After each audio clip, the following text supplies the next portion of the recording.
Okay, so welcome officially to all. We are the Astrobiology, and today we have here Arianna Ricchiuti from the EJR Quartz for ESA, and I'm Joaquin. I'm representing the society, and today we also have Marco, who is the finance director, Silvia, who is the social media and secretary of the society, and also Luke, who is the communications officer. So yeah, well, Arianna, if you want to introduce yourself and just tell us a bit about yourself, feel free to do it whenever you want. Okay, so hi everyone. I'm Arianna. I work as editor at the European Space Agency in the communication office of the European Space Agency. Thank you so much for the invitation, first of all. And sorry if my English won't be as perfect as it should be, but I've been speaking English all day and I'm so tired. It's much difficult at this time.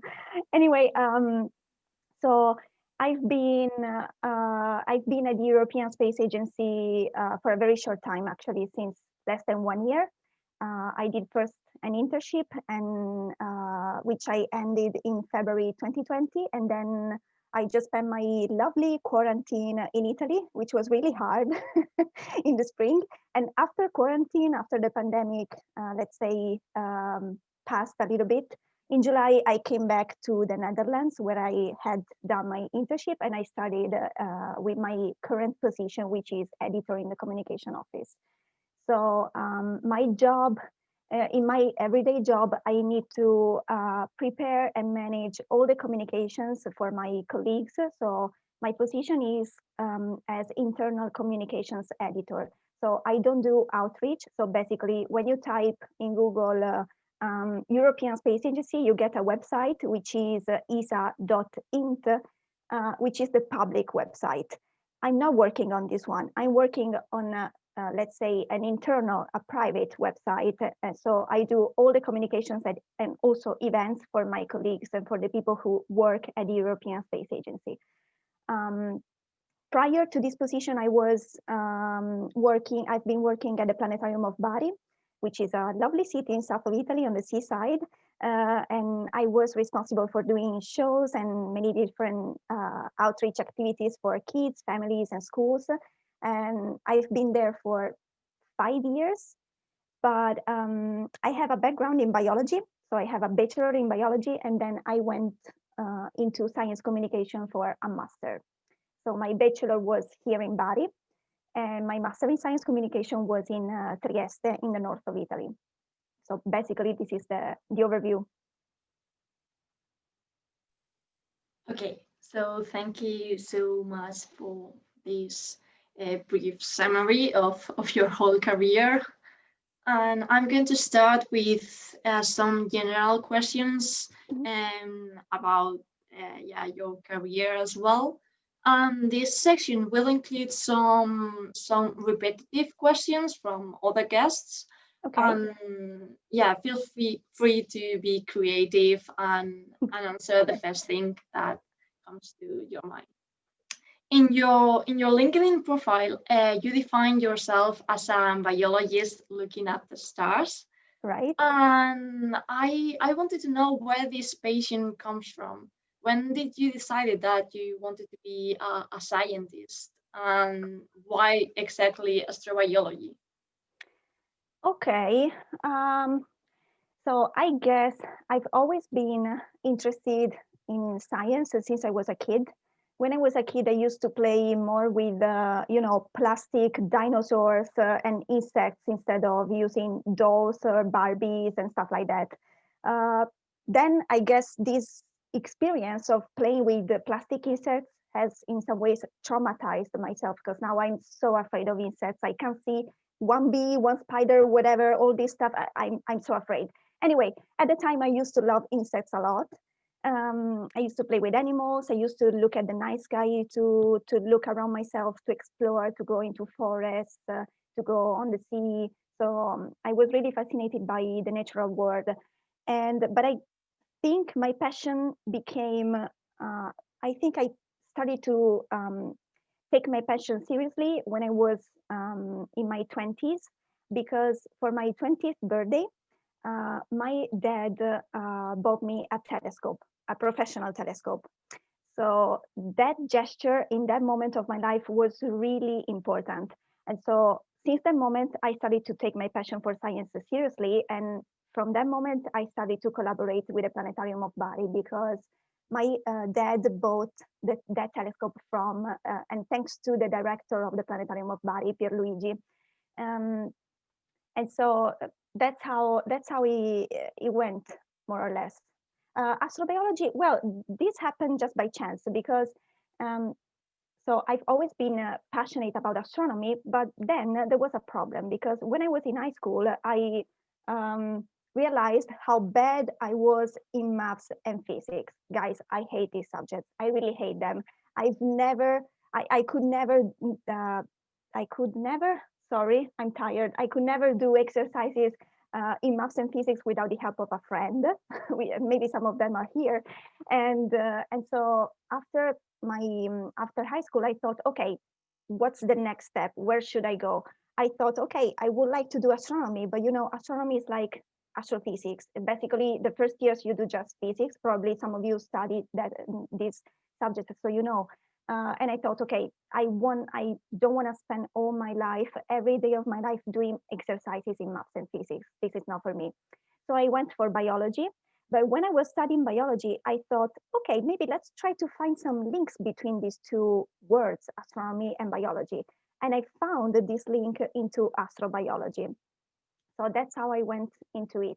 And I think my very first experience with the astrobiology was in, let me think, 2015, because I found this astrobiology workshop in Italy, which was in Sardinia. And it was run by the UK Center for Astrobiology and the European Space Agency. And so I thought, okay, this is so cool. I need to get there. I need to go there.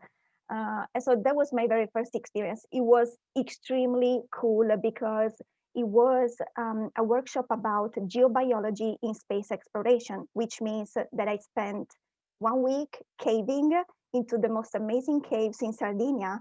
And it was so cool. So yeah, that's how it went. Okay, so thank you so much.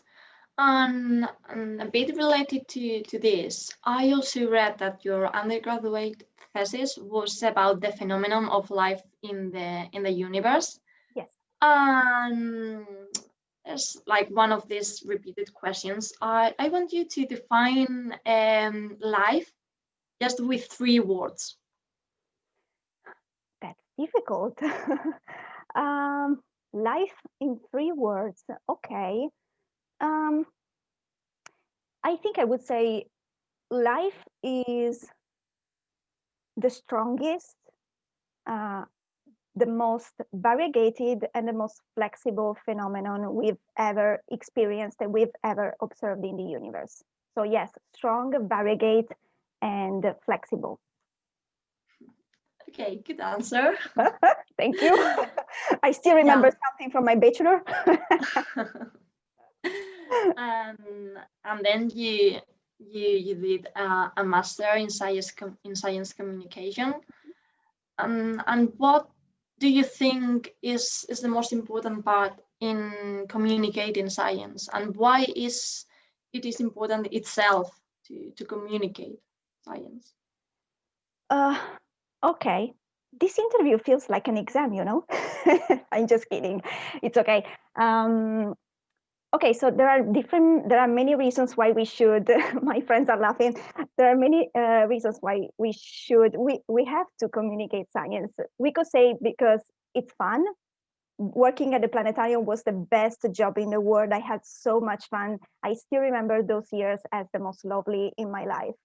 But the main reasons, I think, are one ethical reason and one practical reason. The first reason is that we live, fortunately, we as European people or as Italians and UK people and so on, we live in a democratic society, okay? We live in a world of democracy, which means that science needs to be accessible to everyone. And science is made by everyone. So there's no chance that science should be kept inside institutions or inside or within politics and shouldn't go outside. We are all part of science. We make science every day in our everyday life. So this is the ethical reason. Everyone should have access to the data and to the scientific method and to the processes that characterize science. The other reason is more a practical one.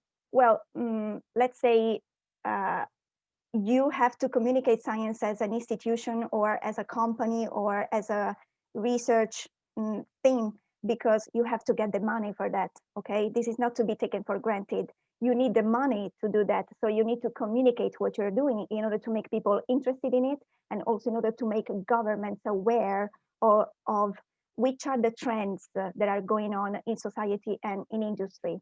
So there are different reasons for that, but they are equally important.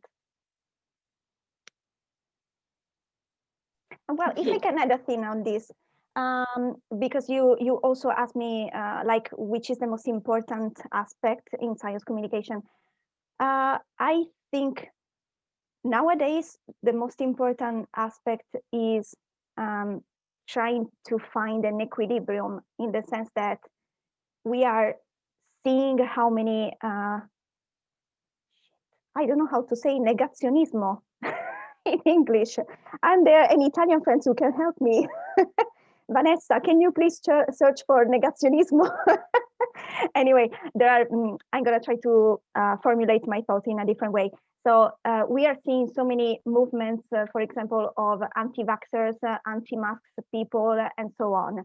I know it's really difficult to keep calm and to say, okay, I don't have to say bad things about them.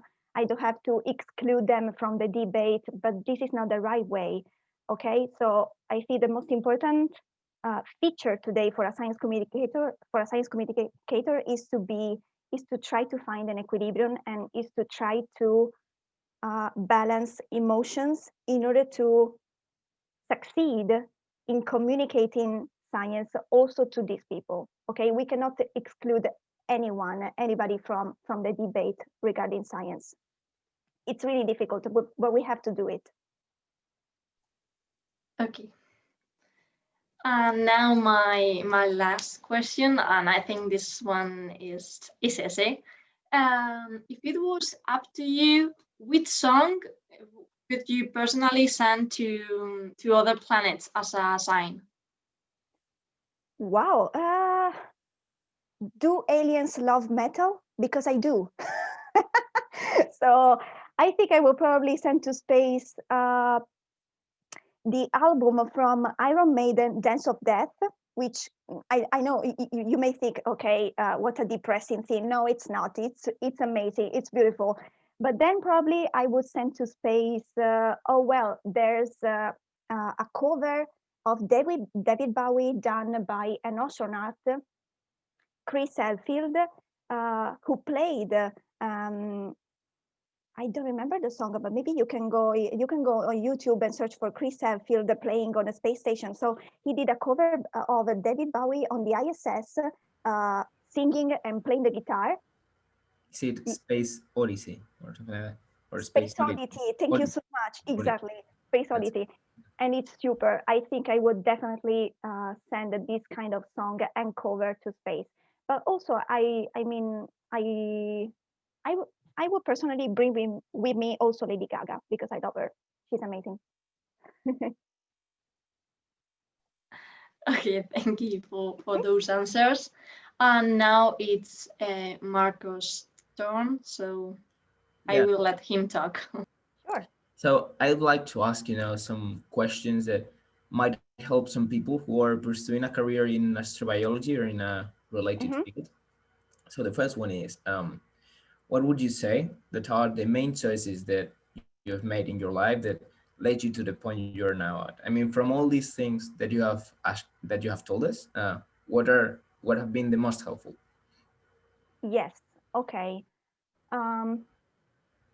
So the first thing I would say is you have to learn English. Otherwise, you won't get in a place like a space agency. So it might seem obvious, but it's not. You can be the best engineer, the best science communicator in the world, but if you don't know English, you won't get a position at NASA or ESA and so on. So this is the first thing. You have to learn English very well.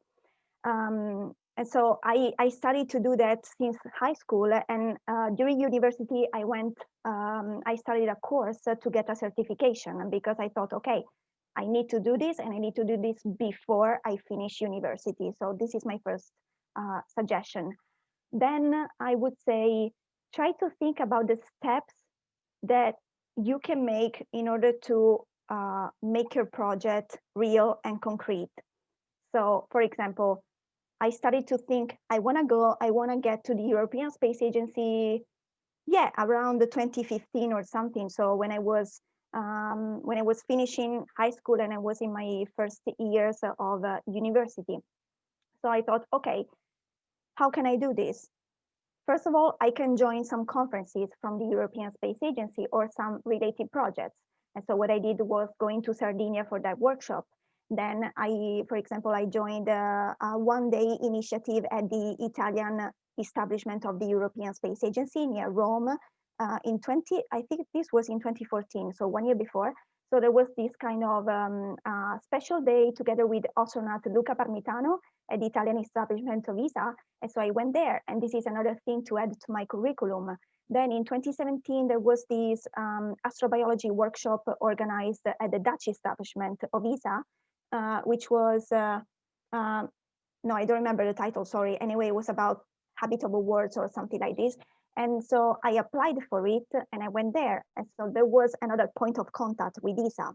And so then why did I choose to go to this master in science communication in Trieste, in north of Italy?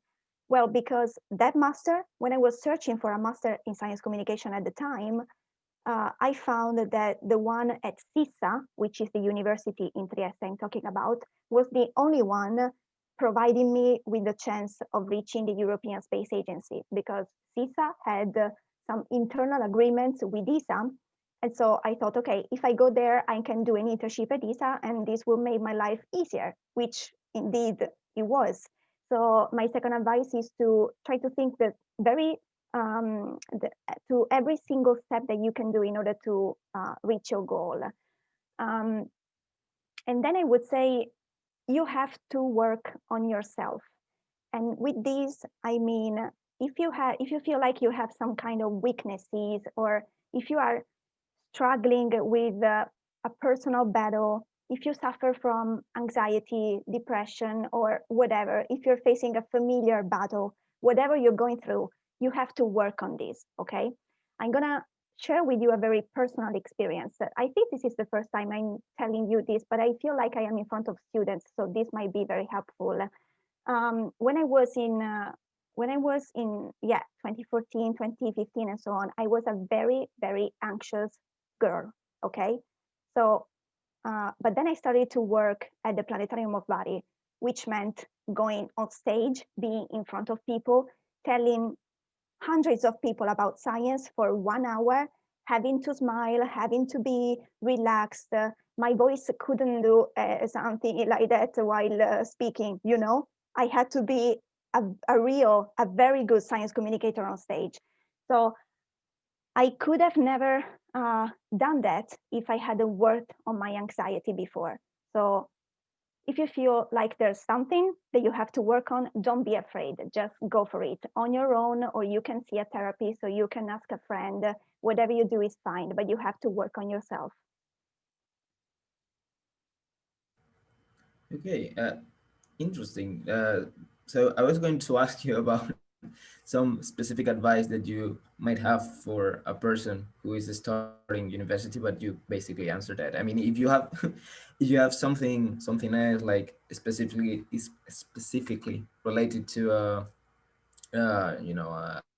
academically, or maybe personally, like what attitude should a person have to achieve the goals that you have achieved, or if you have something else? I would say I would add, try to surround yourself with people who believe in you. I see there are some friends of mine here listening to me today. They know my story. They don't need to hear my story for the 10th time, okay? But they're here because they are supporting me. Ciao, Lorenzo, I see you. Lovely to see you. So try to surround yourself with people who believe in you. I have some friends who have been with me for the last 10 years or something, and they're still with me, even though now I'm living in Bari, but I normally live in the Netherlands. I'm here just because there's a pandemic going on. So I have these friends who have been with me for the last 10 years, and they are still with me, even though I went to a completely different country. So the support from your family and friends is really important. And maybe I would say, yeah, be proactive, try to join as many workshops, conferences, training courses that might be of interest for your future. Yeah, I would definitely say that, because, for example, when I applied for the internship, maybe we will get to also to this part, but when I applied for the internship at ESA, I had a not very, but quite strong curriculum, okay, full of very short and small experiences, but which were really helpful in the end. Okay, so my last question now, it's kind of a double question. So first thing, what are your long-term goals? I mean, what do you want? This sounds pretty big, but what do you want to be remembered for? Okay, what I want to be remembered for. I mean, if you don't have anything specific, you can just. No, okay, I have some long-term goals. So let's start from this point. So the first is to get my contract renewed the next year. I think it's very helpful. And so I hope to be with my company, which, by the way, is EJR Quartz, which is an amazing company of editors, communicators, and journalists. So I want to be with EJR Quartz as long as I can, because I feel like I can learn a lot from my colleagues and my manager. Then maybe you're gonna ask me some things about related to ESA, so I'm gonna talk further about this. But my position right now is a position called contractor position, which means I work for a company, EJR Quartz, that works for the European Space Agency, ESA. So this is called a contractor. The next step in my career might be getting a position as staff, which means when you are directly hired by the European Space Agency. This is extremely difficult. I think this won't happen before 10 or 20 years or something, but that's definitely one of my goals. Another goal is to start, and I've started a little bit, some projects related to science for kids, because I really miss my lovely kids that I used to work with at the planetarium. And so I would like to do some science for kids, definitely. And then later on in my career, and this will take lots of documentation and study and thoughts, I would like to start or to join some projects related to mental health, because I feel this is a very important topic, but it's also so underrated, and we need to talk about it. Wow, those are many goals, actually. Yeah, so I don't know what I want to be remembered for, but we will see if at least one of these goals would be would be made. So now that basically we know what you want to do in the future and almost everything you have done in your life, so is there something that if you could go to the past you would like to change in order for your present self to be closer to those goals?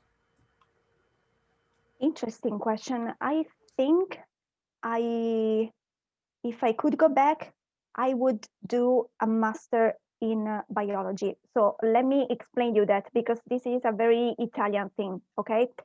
So in Italy, the normal pathway is you do a bachelor in biology, let's say, then you go on into the so-called magistrale, which is like a master. So you specialize in a very specific sector of biology, in my case, for example, evolutionary biology, and then you go into a PhD or a different kind of master.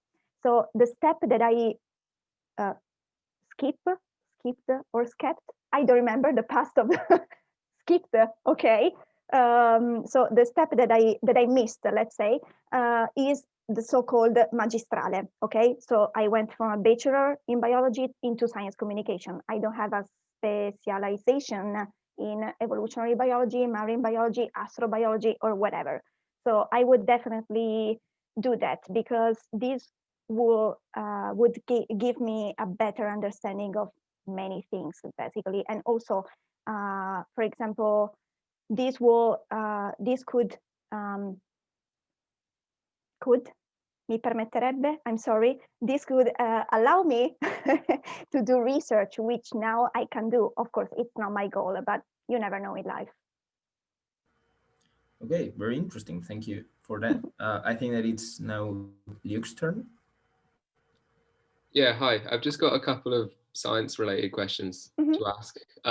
First off, could you tell us a little bit about any ongoing or upcoming like missions or projects that the ESA is a part of, or that we should be interested in? Okay, so I think most of you are astrobiology students or astrobiologists. So I think you might be definitely interested in knowing, but maybe you already know, that on the International Space Station, there's this facility called Expose, where basically it's a facility dedicated to astrobiology, where you can send your experiments, and astronauts, they take your experiments and they put them inside Expose. This is a facility built outside the International Space Station, so it allows you to, it allows your experiment to undergo absence of gravity, harsh radiation, and many different pressures that you can encounter in space. So I would definitely encourage you and your universities and institutions to look for chances to join, to exploit this kind of facility that is on the International Space Station.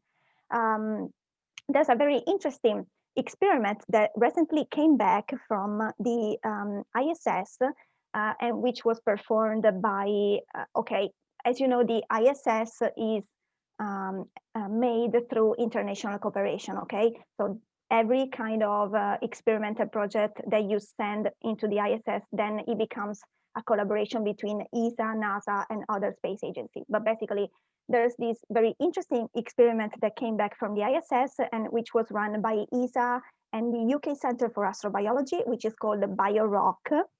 And so what the scientists did was sending this bunch of bacteria, 3 species of bacteria, onto the ISS, and they tried to investigate how these species of bacteria can extract minerals and metals from rocks.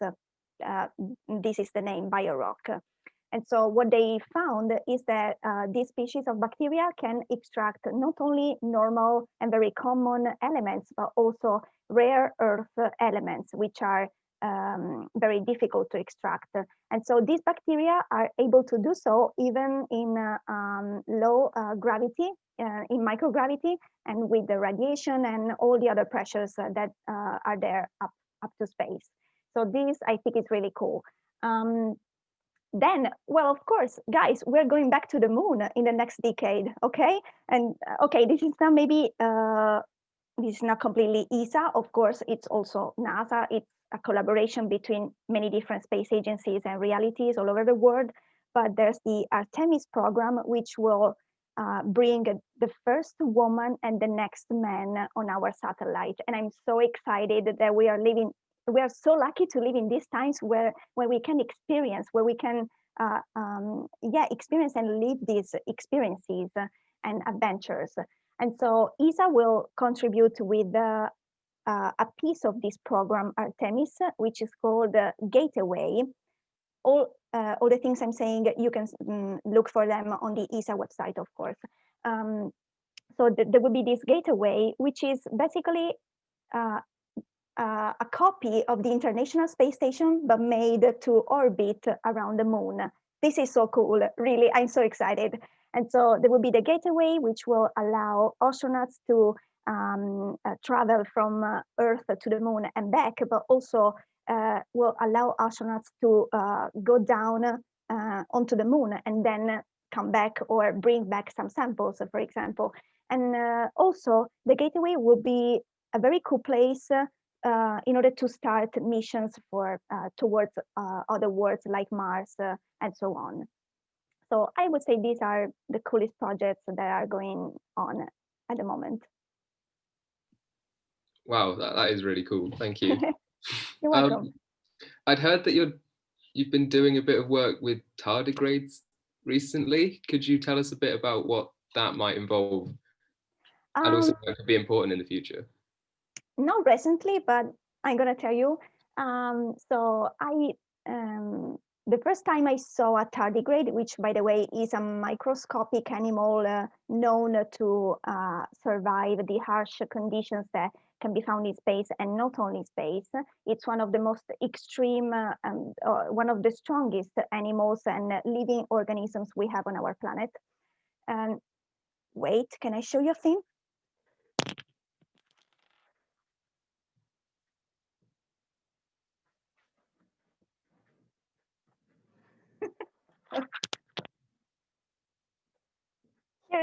Here is a tardigrade, but okay, usually they are not so big, but anyway, this is a tardigrade, okay?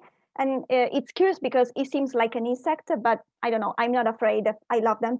Anyway, so the first time I saw a tardigrade was during an astrobiology workshop in the Azores. And so there was this microbiology museum where they had the tardigrades, and I saw them through the microscope, and I was like, I can't believe these organisms exist on our planet. They are so cool and amazing. Then for my bachelor thesis, I did my thesis on bacteria and tardigrades as models for alien life. So basically, I did a review of the knowledge that was available at the time, explaining what are the capabilities of these organisms when they live in space, when they have to survive in space. And then what else about tardigrades? I've been always fascinated by them. Yes, another thing. In 2016, I joined an international competition about science communication, which is called FameLab. And so FameLab has different levels of competition. You start from the regional ones, then you go on into the national, and then you go on into the international. So I did the regionals, and then I went to the final, which is not important for this speech. I mean, for the regional selections, for one talk, I talked about tardigrades, and I used to represent a tardigrade through una borsa del ghiaccio, an ice bag. You say ice bag, the thing that you put on your head when you have pain, right? Okay, because the ice bag can be inflated and pushed. Help me with the English because I don't know what I'm saying at this moment. So you can inflate it and then you can do like that, okay? And so this is basically what tardigrades do when they face harsh conditions. So for example, when there's a drop in oxygen or in water, tardigrades enter this very strange state that is called cryptobiosis. And when a tardigrade is into cryptobiosis, he loses all the water that has in its body and enters this state of suspension, which is like being between life and death, and it basically stops. And he stops until normal conditions come back in the environment. And so during cryptobiosis, tardigrades compress themselves, and when the good conditions come back, they return to their normal state. And so that's why I used an ice bag to represent this phenomenon, and it was really cool. It worked pretty well. Wow. One last question. This came in from one of our members, which is just, what do you think, or how do you think humanity will progress in space travel in the coming years and decades? Sorry, can you repeat the question? How do you think that humanity as a whole will like progress in space travel and our ability to travel through space in the coming years and decades? Well, I'm not an engineer, so you should definitely ask ESA engineers about this. But I would say a very first step in this sense will be, for example, the Artemis program, because it will allow us to reach the moon, and hopefully then it will lead mankind to Mars. So there would definitely we will definitely see progresses in propulsion, in a spacecraft design and concept. We will see progresses in life support systems, which will allow astronauts to face long-term space travels. We will see progresses in also in space architecture, for example, because there are already teams working on possible Moon and Mars habitats in order to allow mankind to live on these worlds one day. So I think we are living very exciting times, and there will be so many progress. There are so many progresses ahead, and you will be part of it. That's great, thanks. I think we're now going to go back to Joaquin to sort of guide a Q&A session. Yes, so on our behalf, this has kind of finished, but now it's your turn, people here. So to ask Arianna any questions you may have, we also have some questions that our members asked on our social media on the forum that we set up. But if you have any questions, this is the moment when you can ask them. I will stop the recording, so they will be anonymous. But you can either just say them aloud or put it in the chat, whatever you prefer. So if you have any questions, you can go ahead. While people think if they have any questions, we can just go and read the ones we already have. Yeah, I will start by that. So one of the first questions that we have was regarding, one second, I'm looking for them. So yeah, one of the first questions is someone that told us that apparently knew that we were working to, well, obviously based on what we post on Instagram and Facebook. So that how was the first day that you, how was the day that you discovered that you were actually going to work for the ERG Quartz ESA? That's a very nice question, though. So I learned it 1 week before graduating at the Master in Science Communication. So back in May, I think it was the 8th of May or something like this. I felt joy. I felt happiness because I finally realized the dream of my life, but also I felt a sense of freedom because my quarantine was really hard for some personal reasons. So I felt like this was really the chance to restart, to focus on my passions, to focus on my interests, and to start a new chapter of my life. So I felt really grateful for that. And then I was like, okay, I can't wait to go to the Netherlands. Yeah, okay, that's great. So, well, another question that we have over here, it's regarding placements at ESA. So we have, basically the question is, are there any options for astrobiology placements at ESA currently? Okay, regarding this, sorry, I need to read because it's a very complicated thing. Anyway, first of all, we have to, let's say a thing. You can work within a space agency and within space exploration, whatever you're doing, whoever you are, okay? It doesn't matter to be a scientist, you can be an architect, you can be a psychologist, you can be whoever you want, okay? Every profession is needed, every profession can contribute. Then we have to make a distinction between working at the European Space Agency and working for the European Space Agency, okay? I work for a friend of mine who is here, he works at the European. the thing that I was mentioning to you before. You work at ESA when you are staff. You work for ESA when you are a contractor. So what I would suggest is to search for companies and institutions that deal with, of course, astrobiology, biology, chemistry, and whatever, and check if they have opportunities with ESA. If they don't, you can always go to them and say, hey, do you know that there's a thing called the European Space Agency? We can start something with them, okay? And you can make this institution start a kind of agreement with ESA.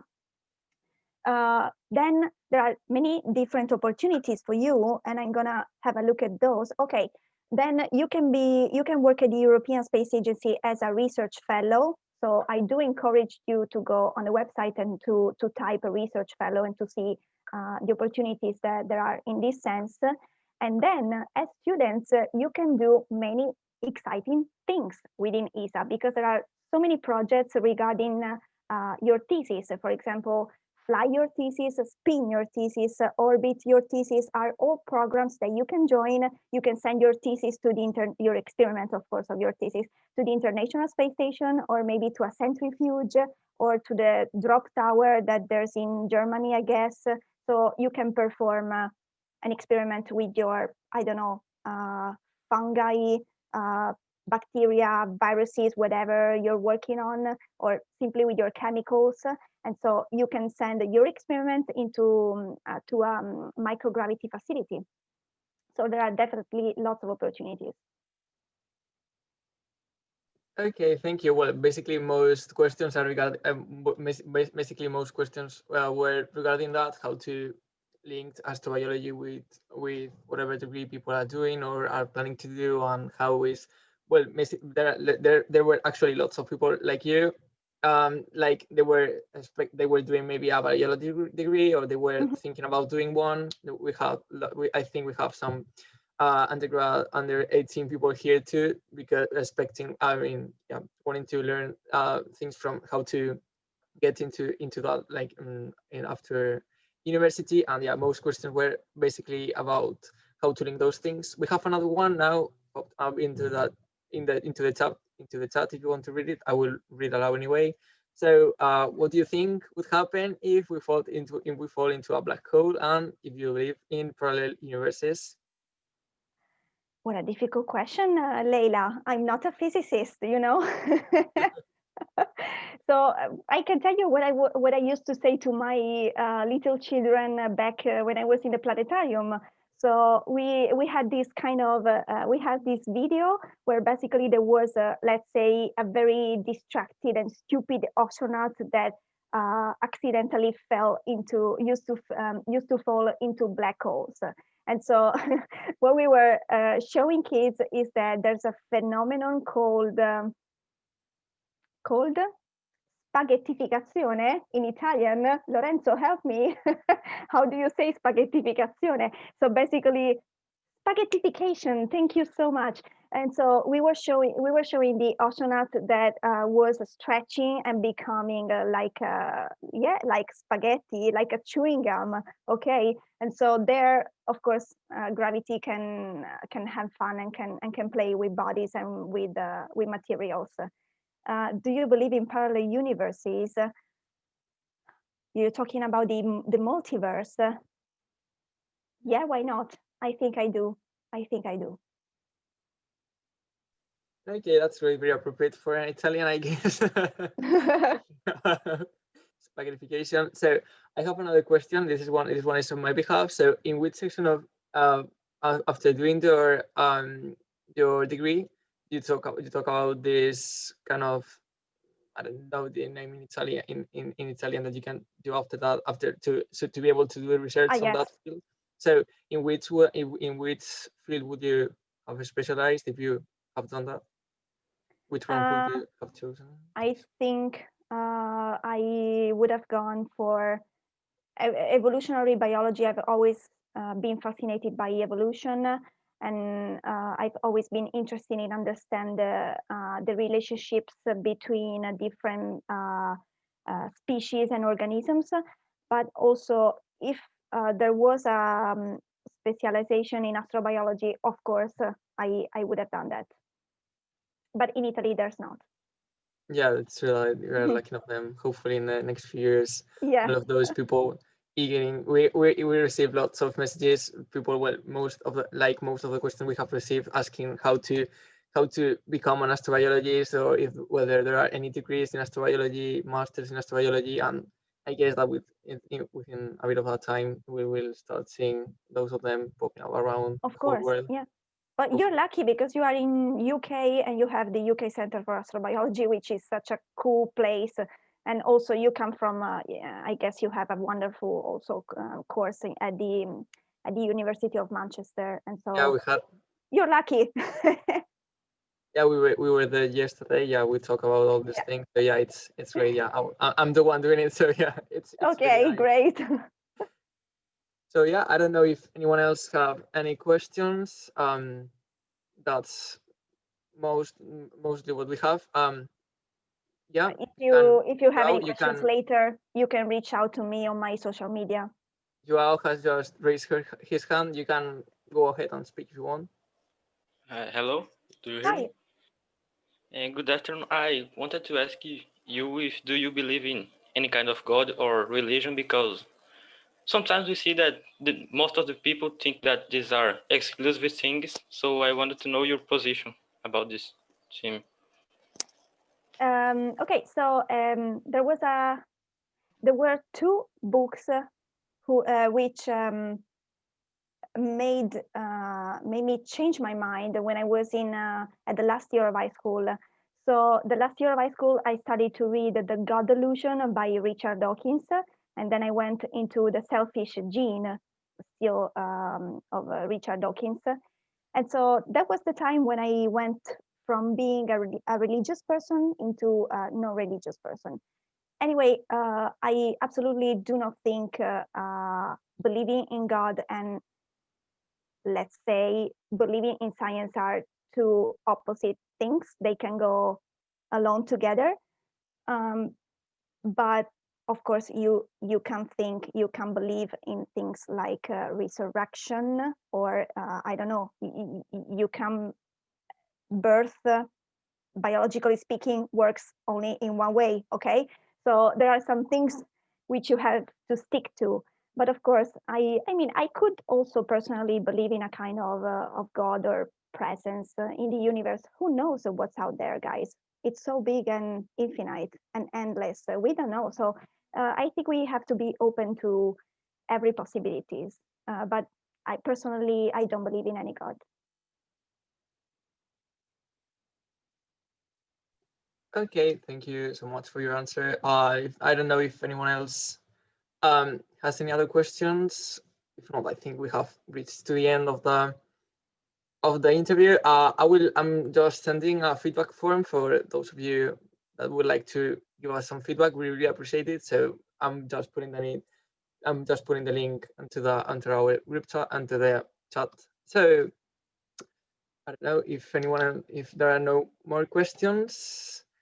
Then thank you, Arianna, for being here today. It's been a really great time, and I think we have all learned lots of things as students and as scientists. And yeah, thank you so much, and we hope to you reach your goals, and at least you reach some of those things that you commented to us. And it's been a really great time, and it's been really nice to see you and have you here today. Thank you so much, and good luck to you with your studies. And for whatever need and advice, please feel free to contact me on my social media. I'm always available. Thank you so much for the invitation. Thank you. Thank you too. For those of you, our members or people that want to stay around, if you would like to have a chat, or you have any other questions you want to discuss, you want to give us any feedback face to face, even if there is a screen in between, or anything, you can stay. We will stay for a few minutes if you want. I will stop the